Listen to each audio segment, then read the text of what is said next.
Mes frères bien-aimés, c'est un immense cadeau d'être disciples de Jésus, d'avoir avec nous l'Évangile et d'être ainsi témoin de l'échange avec le scribe que l'on vient d'entendre.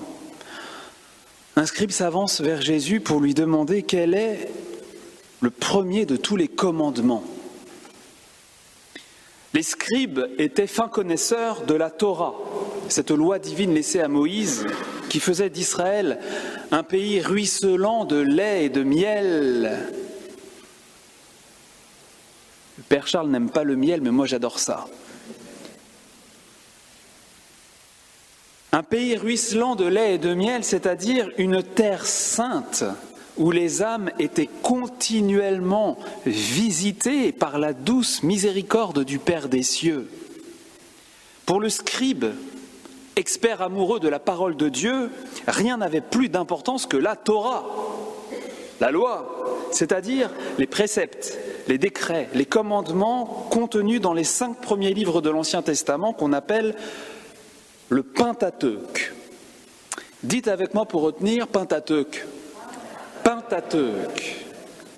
En tout, 613 commandements.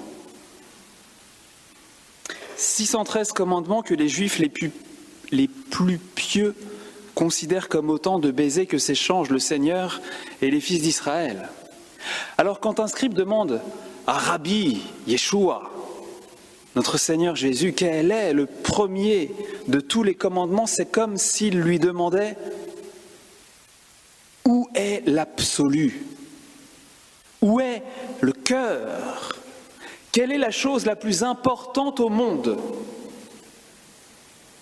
Quelle est, parmi toutes les paroles qui ont été et seront prononcées sur la terre des hommes, celle qui les dépasse toutes, celle qui est la plus importante, celle qu'il faut mettre tout en haut? Et nous l'avons, mes frères, cette parole, puisque Jésus lui fit cette réponse.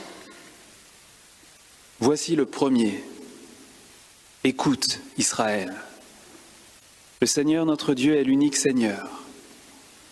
Tu aimeras le Seigneur ton Dieu de tout ton cœur, de toute ton âme, de tout ton esprit et de toute ta force.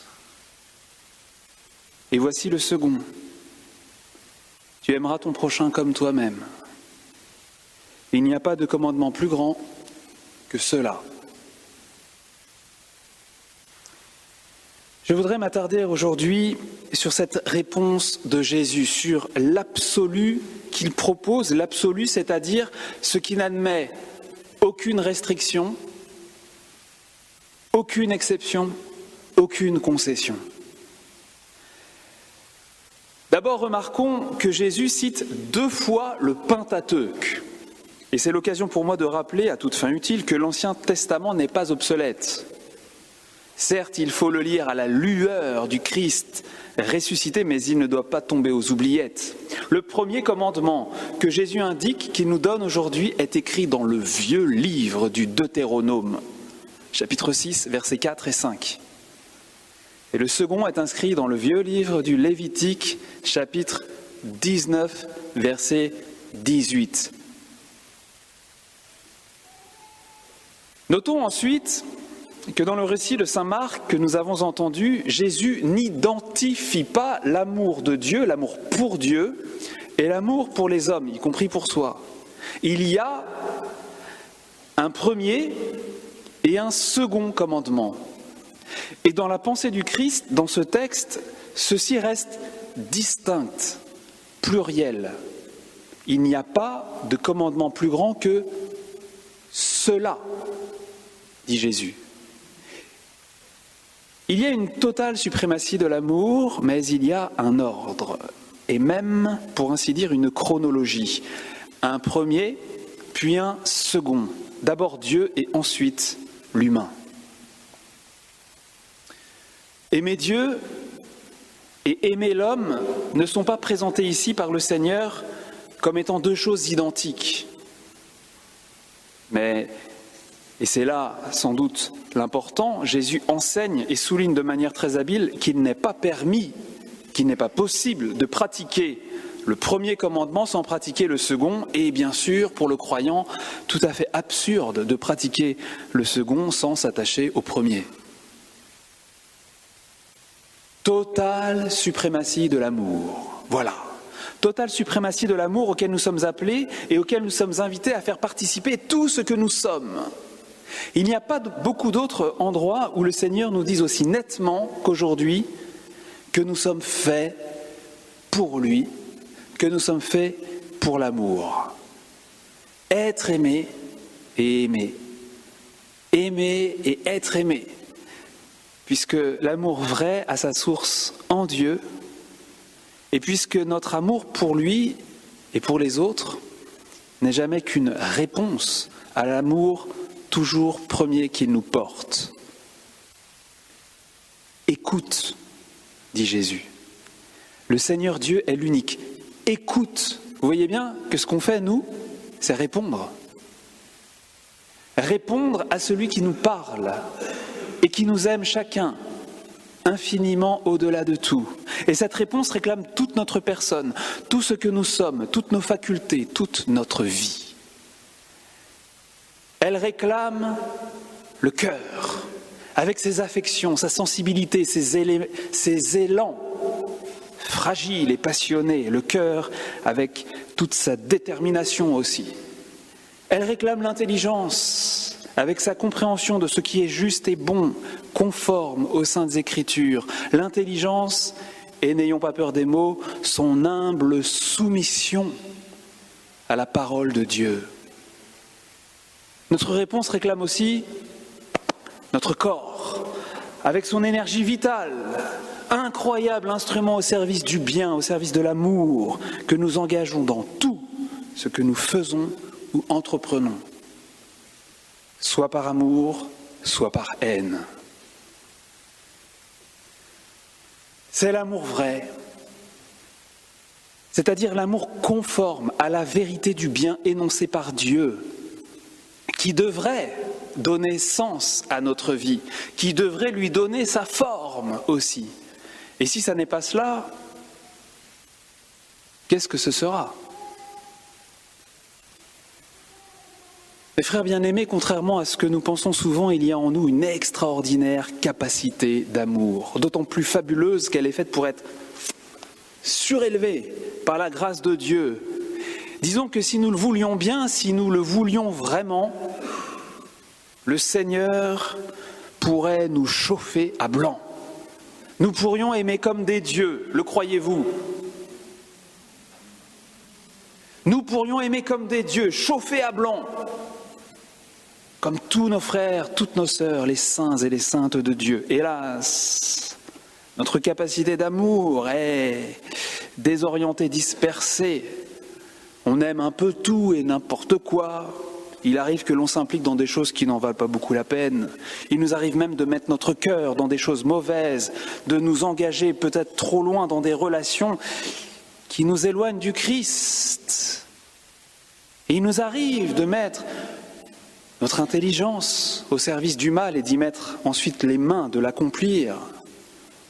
Il nous arrive de pécher. Alors, les deux commandements de Jésus, le rappel de l'absolu absolu, aujourd'hui ne sont pas de trop. La parole que le Seigneur nous donne maintenant va, cette semaine, si au moment où nous entendons maintenant la voix du Seigneur, nous n'endurcissons pas notre cœur, cette parole va nous concentrer sur l'amour. Elle va nous consacrer à l'amour, redresser, réorienter l'axe de notre vie. Cette parole voudrait, pour moi, pour vous, rouvrir tout le champ des possibles. L'horizon qu'elle met sous nos yeux est littéralement infini. Car l'amour de Dieu a été répandu dans nos cœurs par le Saint-Esprit qui nous a été donné. Et ces ressources d'amour à lui sont absolument infinies. Elles ne sont pas épuisées, elles se renouvellent chaque matin. L'amour de Dieu habite en nous, mes amis. Tu aimeras ton prochain comme toi-même. Comme tu prends soin de toi, prends soin des autres. En la matière, il n'y a pas de limite.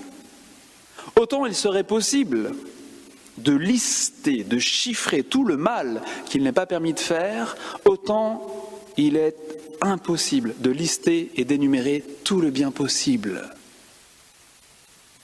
Et l'Esprit Saint désire aujourd'hui nous transmettre son génie créateur, c'est-à-dire nous rendre inventifs, originaux, surprenants, pour ne pas dire impressionnants, uniques, ravissants en amour.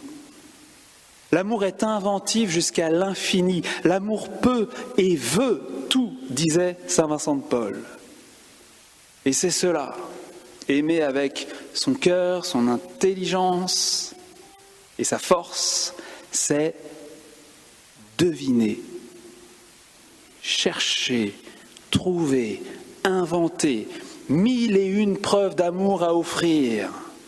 C'est concocter avec l'Esprit Saint une infinité de bienfaits et d'attentions religieuses. Demandons-nous, quand nous prions, comment puis-je mieux montrer à Jésus et à telle personne qui m'entoure et qui ne m'apprécie d'ailleurs peut-être pas beaucoup, comment puis-je leur montrer que je veux les aimer ?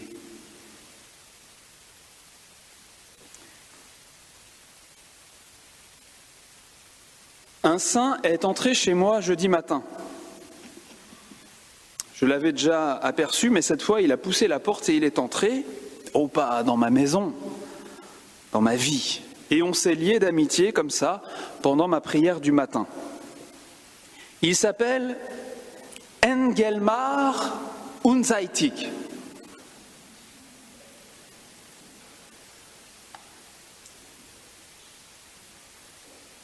Engelmar, l'un des 2500 prêtres enfermés à Dachau, où il a passé 4 années, où il est mort à seulement 34 ans. On l'a appelé l'ange de Dachau. L'ange de Dachau, dans des circonstances sordides, extrêmes, il a vécu les 2 premiers commandements. Son amour s'est fait attentif et inventif. Inventif parce qu'attentif. Là-bas, on a encore le droit d'écrire. Alors il s'adresse à sa sœur. La grâce de Dieu Tout-Puissant nous aide à surmonter tout obstacle. L'amour double notre force, nous rend inventifs, heureux et libres. Même dans les plus grands sacrifices et les pires souffrances, Dieu est là, avec son amour paternel. Et le voilà, l'ange qui apprend le russe pour mieux aider les déportés de l'Europe de l'Est. Le voilà qui partage ses misérables rations alimentaires avec les autres, impensables dans un camp. Le voilà qui entre dans les baraquements où les SS n'osent plus mettre les pieds pour prendre soin de ceux qui ont contracté l'horrible typhus. Il l'attrape lui aussi, à force de bonté, d'amour, de dévouement, et il meurt en martyr le 2 mai 45, quelques jours seulement avant l'armistice. François a béatifié ce frère, notre frère, il y a 2 ans. Par amour de notre prochain, par amour de nos prochains, dont le Seigneur devenu homme fait partie lui-même, puissions-nous aimer de manière inventive.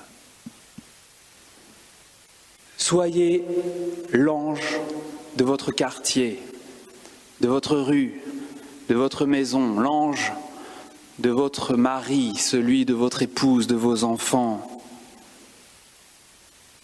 Soyez l'ange de votre école, collège, l'ange au bureau, l'ange au travail, l'ange sur les théâtres d'opérations militaires. Soyez l'ange que quelqu'un attend quelque part, le saint dont quelqu'un a besoin. Amen.